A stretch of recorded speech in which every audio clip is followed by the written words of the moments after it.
Welcome to The Explainer. Today, we're unpacking the U.S. Department of Energy's 2020 Smart Grid System Report. We're going to discover exactly how our country's oldest, and honestly its largest machine, is transforming into a highly complex digital nervous system. It's a massive shift, and really, understanding it is absolutely crucial for our energy future. Let's get into it. We're breaking this massive transition down into 5 key chapters today. First, the legacy power grid. Then, enter the smart grid, followed by the distributed energy revolution, defending against cyber threats, and finally, powering the future workforce. All right, Chapter 1, the legacy power grid, or what we can call the overwhelmed machine. Let's get a handle on the sheer scale of the legacy system that currently powers literally everything we do. To really appreciate just how rigid the grid is today, we have to look back at the century of foundational legislation that built it. We're talking about the Federal Water Power Act way back in 1920, moving through deregulation in 1992, up to the Energy Independence and Security Act of 27. I mean, think about that. We are literally running parts of our modern, 21st century smart homes on legal frameworks designed during the Roaring '20s. For decades, the entire operational playbook just assumed power would only ever flow in one single direction, straight from a massive central power plant, right down the line to you, the consumer. And over that century, this legislative buildup created an infrastructure of staggering physical scale.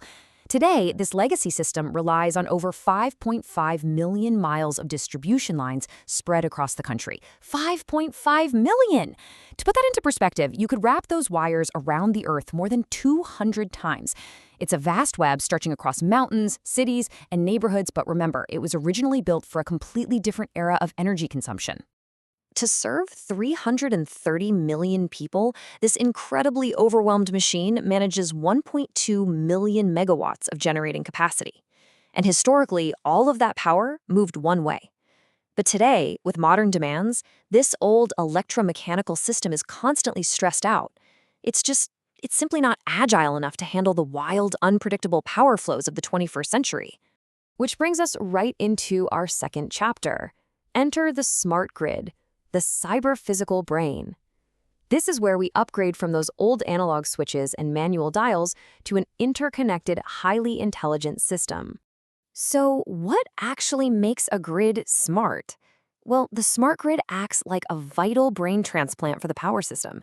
It essentially takes the heavy physical machinery, the wires, the transformers, and marries them with digital IT.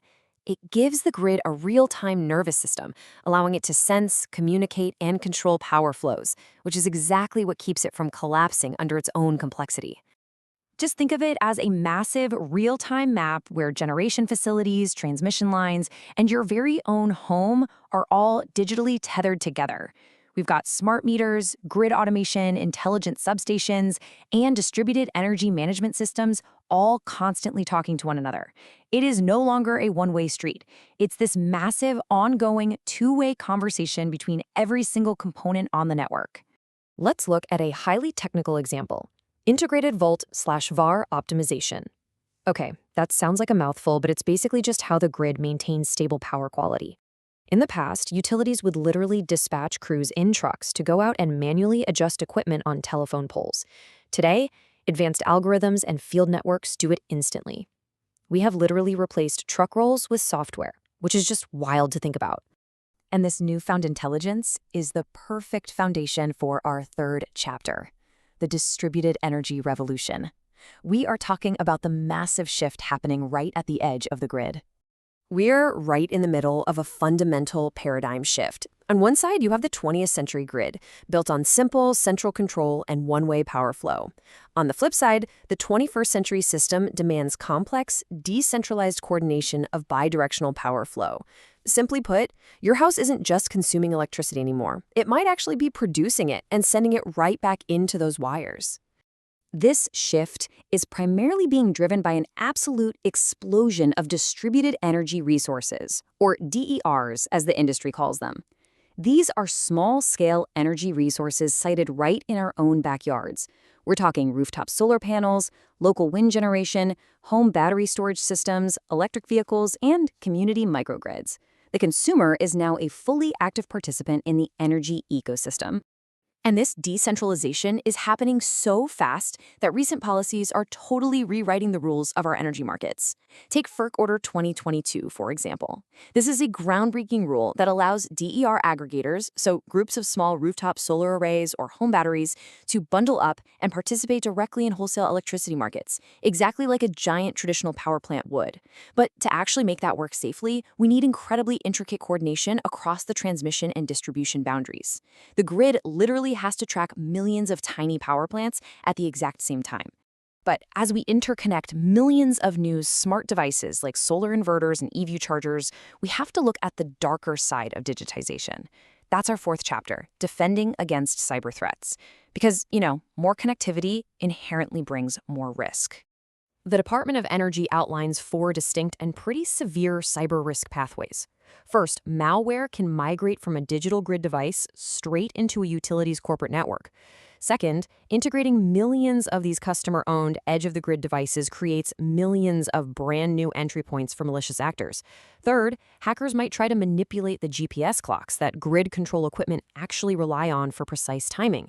And finally, global supply chain vulnerabilities, meaning malicious code could potentially be injected into equipment during the manufacturing process long before it ever even reaches a utility pole. Because the grid has evolved into a true system of systems, the vulnerability is deeply layered.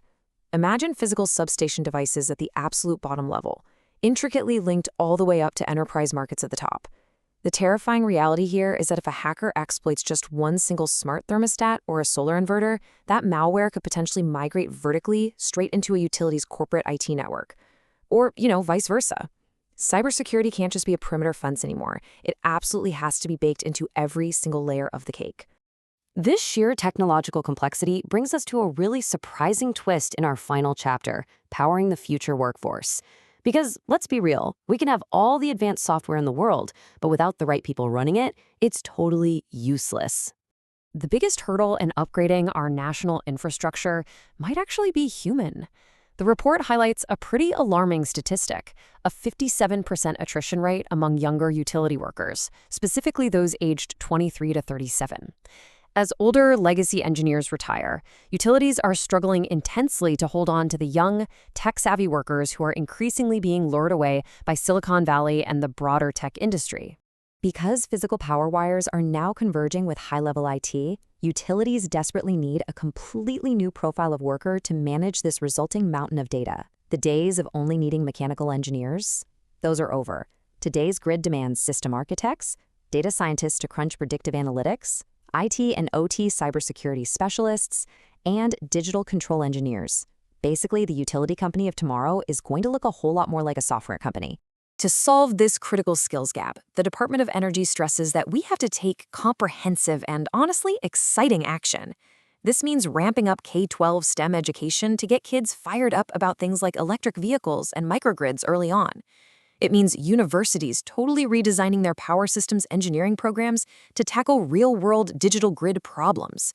And crucially, it requires a massive expansion of continuous education, empowering our current power professionals to confidently adapt to this fast-paced digital nervous system. Ultimately, the DOE report acknowledges that managing this grid is no longer just a mechanical engineering problem. It is an ultra-large-scale system. It behaves way more like a living natural ecosystem or a sprawling, complex city.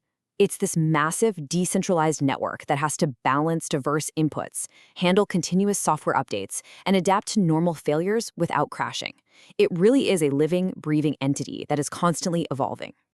So, as we wrap up this explainer, the crucial question we are left to ponder is this.